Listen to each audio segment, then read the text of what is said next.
Hello दोस्तों, आप सभी को मेरा हार्दिक हार्दिक नमस्कार। और आज एक नया चैप्टर शुरू करेंगे सीटेट का।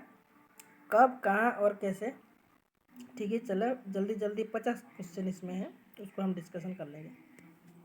पहले लोग कहाँ रहते थे कि आरंभिक लोग में से कुछ कुशल संग्राहक थे जो आसपास के जंगलों की विशाल संपदा से परिचित थे, और ये लोग किस नदी पर रहते थे? नर्मदा नदी पर।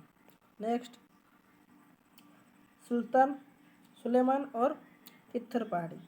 तो इस क्षेत्र में कुछ ऐसे स्थान हैं जहाँ लगभग 8000 वर्ष पूर्व स्त्री पुरुष ने सबसे पहले गेहूँ तथा जौ जैसे फसल का उपजा आरंभ किए थे, और उन्होंने भेड़ बकरी और गाय बैल जैसे पशुओं का पालतू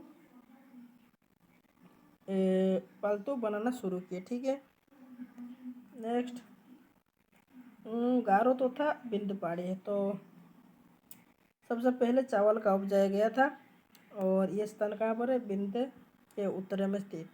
और सिंधु के सहायक नदी क्या है? सिंधु माने सारे सतलज, रावी, झेलम, चेनाब, ब्यास। गंगा और इसके सहायक नदी के किनारे तथा समुद्र के तटवर्ती इलाके में नगर का विकास लगभग 2500 वर्ष पूर्व शुरू हुआ था। और गंगा के सहायक नदी कौन कौन है? यमुना, सोन, चंबल आदि। गंगा नदी के आसपास का क्षेत्र में प्राचीन काल में मगध, वर्तमान उसको बिहार नाम से जाना जाता है। देश का नाम इंडिया कैसे पड़ा? इंडिया शब्द इंडस शब्द से निकला है, जिसका संस्कृत का अर्थ क्या है? सिंधु। और चलो, ईरानियों और ये याद रखना, ईरानियों और यूनानी ने सिंधु को हिंदी अथवा इंदुस और इस नदी के पूर्व में स्थित भूमि को इंडिया कहते हैं। और अतीत के बारे में हमको कैसे पता? अतीत की पुस्तकों हाथ से लिखी गई होने के कारण पांडुलिपि कही जाती है। हाँ, हम अतीत के बारे में कैसे हम जानेंगे? तो अतीत के पुस्तक हाथ में लिखे जाने के कारण और पांडुलिपि उससे कहा जाता है। पांडुलिपि को अंग्रेजी में क्या कहते हैं? मैन्युस्क्रिप्ट कहते हैं। लैटिन शब्द मैनु से आया है।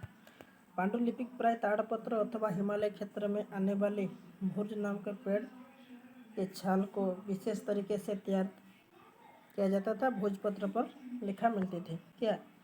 पांडुलिपि।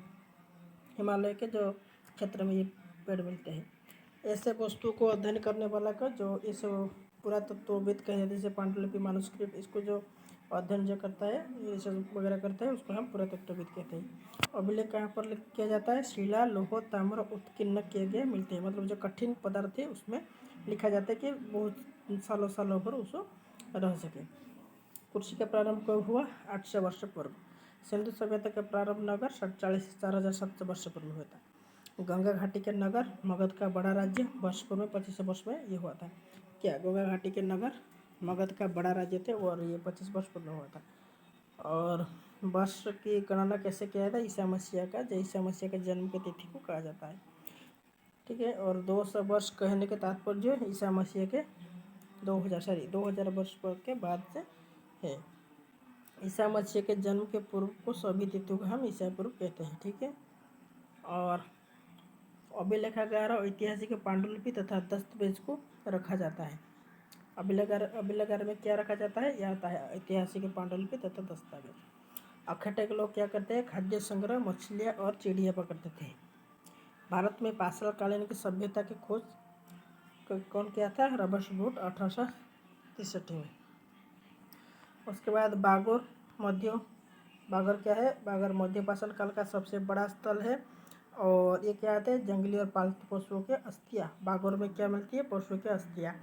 और मेहरगढ़ में क्या है? मेहरगढ़ में कपास का उपजाऊ जाने का एक साक्ष्य प्राप्त होता है, तो इसे हम बल्तिस्तान की रोटी की टुकड़ा कहते हैं। किसको? मेहरगढ़ की। तो यहाँ पर क्या होता है? तो कपास का उपजाऊ किया जाता था।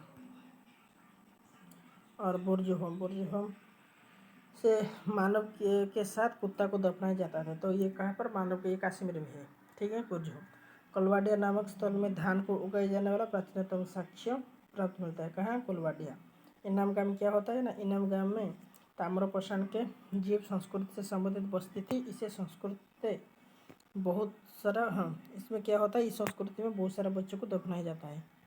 और मालवा से प्राप्त मूर्तभांड क्या होता है, मालवा जो मूर्तभांड ये सबसे उत्कृष्ट मूर्तभांड है। मालवा संस्कृति के समुद्र के यहाँ से रहता है, एरोन नागद से रहता है आदि।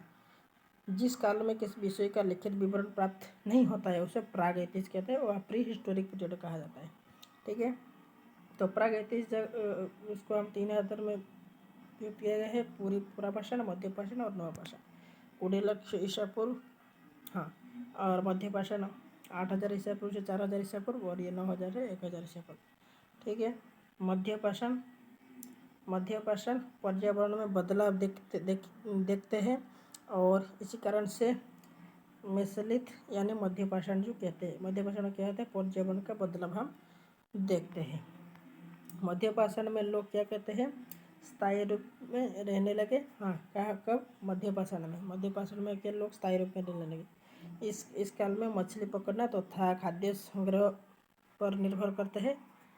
और ये नवपाषाण काल में प्राचीनतम साक्ष्य बलूचिस्तान। तो नवपाषाण काल में प्राचीनतम साक्ष्य कहाँ मिलते हैं, ये बलूचिस्तान, याद रखना।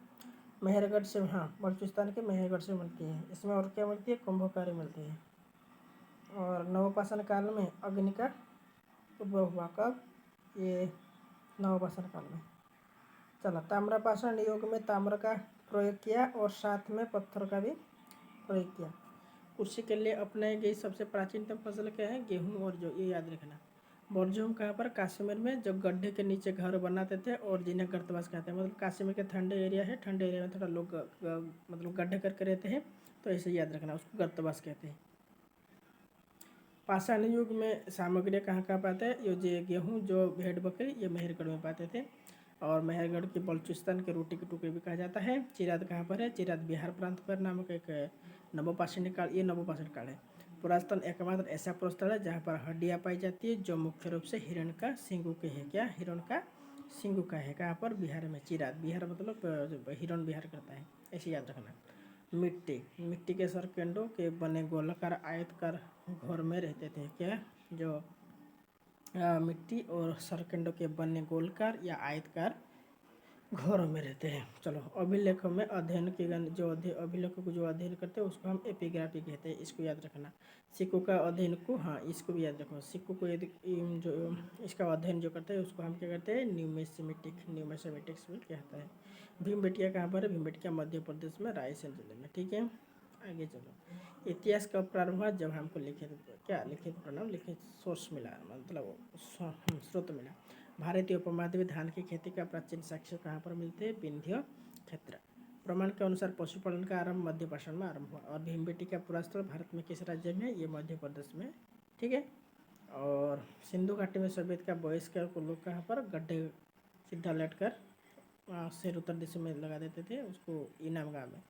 और ज्वार बाजरा मवेशी भेड़ बकरी स्वर, ये हलूर आंध्र प्रदेश में मतलब खेती वगैरह करते हैं। गेहूँ दलहन गुफरकाल कश्मीर, मिट्टी पर खुरे का चिन्ह, ये मेहरगढ़ उत्तर प्रदेश। चावल जानवर हड्डी का टुकड़ा, ये कलवाडिया मतलब मिलता है। सुल्तान का स्वप्न, ये रुकिया शेखावत हुसैन लिखे थे।